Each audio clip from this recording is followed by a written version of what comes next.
আগামীকাল খুলনার বিপক্ষে নিজেদের তৃতীয় ম্যাচে মাঠে নামছে রংপুর রাইডার্স। সেক্ষেত্রে এবার টেবিল টপার খুলনা টাইটান্সের মুখোমুখি হবেন ওমরজাই নবীরা।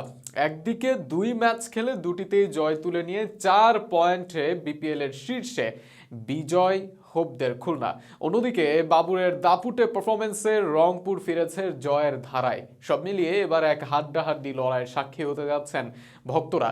সেক্ষেত্রে আগামীকাল কোন দল এগিয়ে আর কারাই বা জয় নিয়ে মাঠ ছাড়তে পারে তারই বিস্তারিত থাকছে প্রতিবেদনে।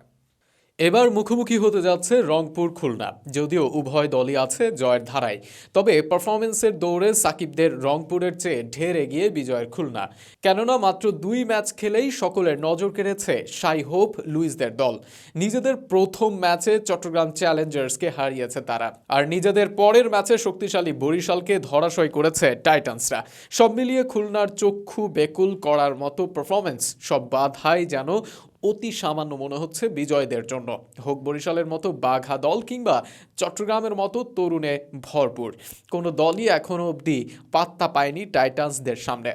একদিকে লুইস আনামুলদের বিধ্বংসী ব্যাটিং, অন্যদিকে থমাস নাসুমদের দায়িত্বশীল বোলিং, সব দিক দিয়েই সর্বেসর্বা দলটি। এমনকি নিজেদের সর্বশেষ ম্যাচেও বরিশালের পাহাড় সম টার্গেট টোপকে ঠিকই জয় ছিনিয়ে এনেছে দলটি। সেদিন 187 রান করেও জিততে পারেনি ফরচুন বরিশাল, বরং তাদের দেওয়া এই বিশাল স্কোর তাড়া করে জয় তুলে নিয়েছে খুলনা টাইগার্স। শুধু তাই নয়, পুরো 2 ওভার হাতে রেখে মাত্র 2 উইকেট হারিয়ে 8 উইকেটের বড় ব্যবধানে জিতেছে খুলনা। আর খুলনার এই জয়ে 2 ম্যাচে 4 পয়েন্ট নিয়ে টেবিলের শীর্ষে উঠে গেছে বিজয়ের দল। অন্যদিকে যেই বরিশালের কাছে হেরে বিপিএল শুরু করেছিল সাকিব সোহানরা, সেই দলটি এবার মুখোমুখি হবে ফরচুনদের হারানো খুলনা টাইটান্সদের সামনে। যদিও নিজেদের দ্বিতীয় ম্যাচে সিলেটকে হারিয়েছে রাইডার্সরা। মূলত মঙ্গলবার মিরপুরে টস জিতে সিলেটকে ব্যাটিংয়ে আমন্ত্রণ জানায় রংপুর। ব্যাটিংয়ে নেমে শেখ মাহাদি, রিপন মণ্ডলদের বোলিং তোপে 120 রানের মামুলি পুঁজি দাঁড় করায় সিলেট। জবাবে লক্ষ্য তাড়া করতে নেমে পাকিস্তানি ব্যাটার বাবর আজমের দায়িত্বশীল ইনিংসের 10 বল বাকি থাকতেই জয়ের বন্দরে পৌঁছে যায় রংপুর। যদিও এদিন ব্যাটিং বিপর্যয়ে পড়েছিল দলটি। ম্যাচের 7ম ওভারে 3 উইকেট শিকার করে পুরো ম্যাচের চিত্রই পাল্টে দেন লঙ্কান স্পিনার দুশান্ত হেমন্ত।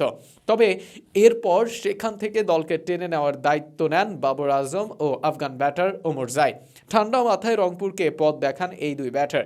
ক্রমেই ম্যাজিশিয়ান বনে গিয়ে রানের চাকা সচল রাখেন সাবেক পাকিস্তানি অধিনায়ক। দেখে শুনে নিজেরও হাফ সেঞ্চুরিও তুলে নেন তিনি। আর তাই বলাই বাহুল্য যে দলকে বিপদে টেনে তোলার মতো তারকাও আছে রংপুরে। যদিও সাকিব নেই, তাদের অভাব ভোগাবে দলকে। তবে নিজেদের সেরাটা নিয়ে লড়তে পারলে খুলনাকে হারের মুখ দেখাতে পারবে রাইডার্সরা।